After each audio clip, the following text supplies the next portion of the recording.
Bonjour à tous et bienvenue dans votre journal des produits de bourse de l'Obsa du mardi 9 août. Pas d'amélioration sur les marchés internationaux, les bourses dévissent encore et toujours.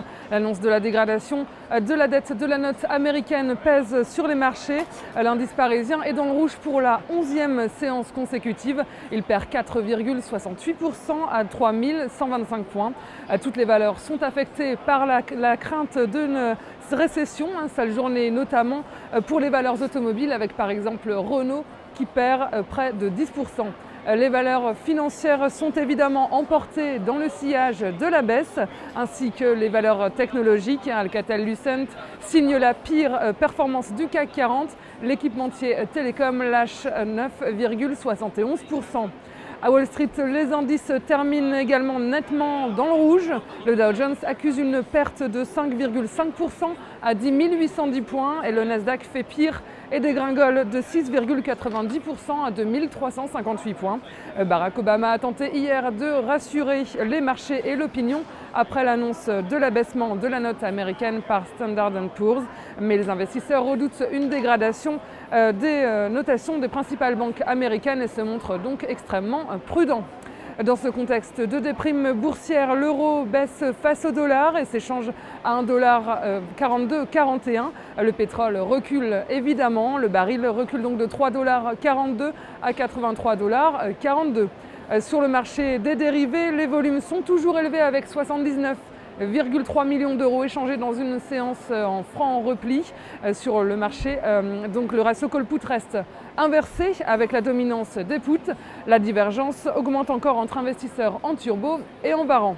Concernant la répartition par type de produit, ceux à levier domine favorisés par la volatilité qui reste élevée. Les volumes des turbos et ceux des varans baissent tous deux de 1%, respectivement à 37,9% et 32,1%.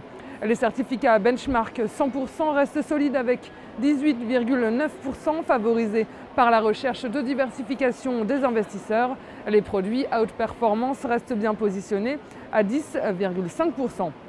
Du côté de la répartition par sous-jacent, la turbulence des marchés porte les investisseurs à préférer encore les indices à 68,7%. Les actions rebondissent de manière significative à 18,2%, tandis que les matières premières se replient légèrement à 9,2%. Dans la top 10, on retrouve sur le podium les indices avec le CAC 40 en tête à 47,7%, suivi du DAX à 6,3%.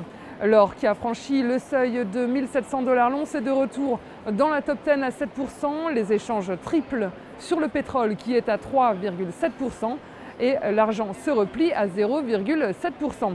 Côté actions à suivre, on retrouve les énergétiques Total et GDF Suez, Danone dans les alimentaires et Accor pour le tourisme. Du côté des valeurs financières à suivre, on retrouve BNP Paribas.